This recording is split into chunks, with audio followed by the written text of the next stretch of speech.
As you probably heard, Spider-Man stopped the crime boss Hammerhead's thugs from robbing the Museum of Contemporary Art. Good for him, right? Wrong! They nearly demolished the place and everything in it! They were shooting rocket launchers indoors! See, even if you assume good intentions, which I do not, this is the problem with Spider-Man. He escalates every situation into an apocalyptic disaster. What good is it to save the art from being stolen if you blow it up? Now, I realize this is pretentious, navel-gazing modern art. Soup cans and ink splatters that look like they were splashed on by a drunk elephant. But I'm not an art critic. I just know what I don't like. And I do not like that webbed menace trashing our public spaces! If you followed my career, and of course you have, you know I notched my first big bylines covering the Maggia crime families.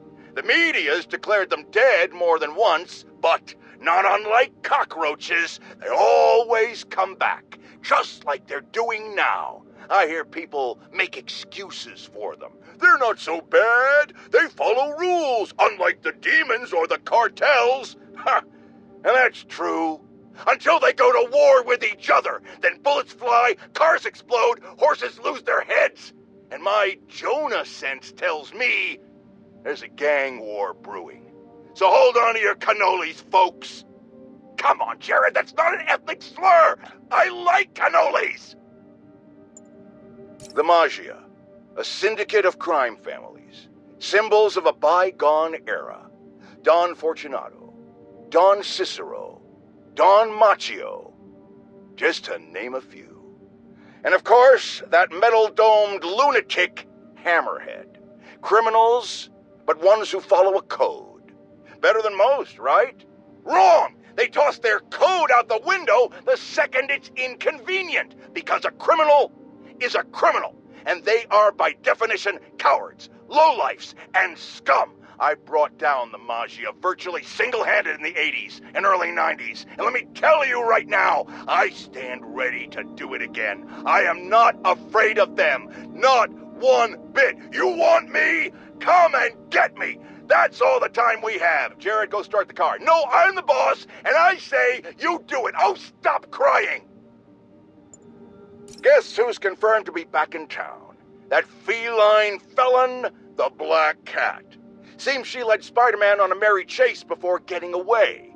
Ever notice how that happens a lot with him and her? Funny how he can hold on to a dinosaur man or a human rhino with no problem, but a mere slip of a girl gives him so much trouble. Look, it's not that long ago when I was a young man myself. I get it. And I said a gams, a shapely derriere, a few batted eyelashes, and a hormone-addled youth can easily get hornswoggled, which is exactly why Spider-Man has no business handling this. Leave it to the professionals. We have lady police officers now. Maybe this is a chance for them to prove they're as good as men, which, I have no doubt about, but there are less forward-thinking people out there. The internet's rife with footage of Spider-Man chasing the Black Cat across the rooftops. And apparently, there are hordes of young people cheering them on. They're called shippers. No, that has nothing to do with boats. It's short for relationship. As in, they really want Spider-Man and the Black Cat to be together romantically. Or they really don't. And they have quite intense arguments about it. Flame wars, I believe, is the term. You know, in my day, we didn't have time for flame wars about shipping. You know why? Because we had jobs. So here's J. Jonah Jameson's public service announcement to our youth. You're into shipping? Join the Navy! Bar fights are nothing new in this town. But the one that cleared out the Blackwing Tavern wasn't just your typical beer-fueled brawl. That particular establishment has, let's say, alleged ties to the Maggia. And guess who was right smack in the middle of it? Spider-Man and the Black Cat. At this point, I think it's fair to ask, Who is on whose side here? Are Spider-Man and the Cat working for rival mafia families? Or the same one? Or, and remember, I always think 10 steps ahead, are they starting their own family? Huh? Huh? Huh? It would explain a lot about why Spider-Man, who clearly has no respect for the law, takes down criminals. Less competition for him and his gun mall floozy. We might just have Bonnie and Clyde in spandex on our hands. You youngsters won't recall, but there was an earlier Black Cat. A criminal from the old school. And of course, like everything else these days, they had to reboot it with a woman. Now, no one loves women more than J. Jonah Jameson.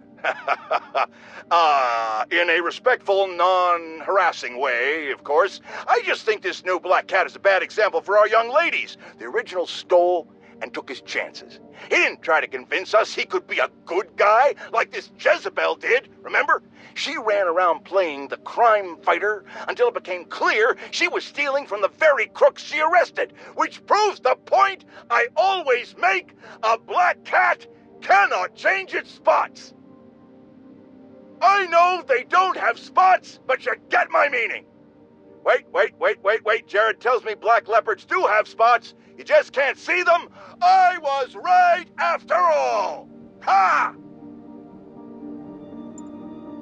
My loyal listeners have called in reports of Spider-Man recklessly vandalizing public works, smashing open power relay boxes and other structures relating to important public and private services. Some have even said it appears he's looking for something, but he never leaves with anything. My friends, I think it might be time to consider that Spider-Man might just be a few sprinkles short of a sundae. Not that dressing up like a bug and swinging around the city is the behavior of a well-adjusted individual, but now, either he's looking for things that aren't there, meaning he's delusional, or he's venting uncontrollable rage. And either one of those possibilities means it's time to call the man in the white coats with big butterfly nets.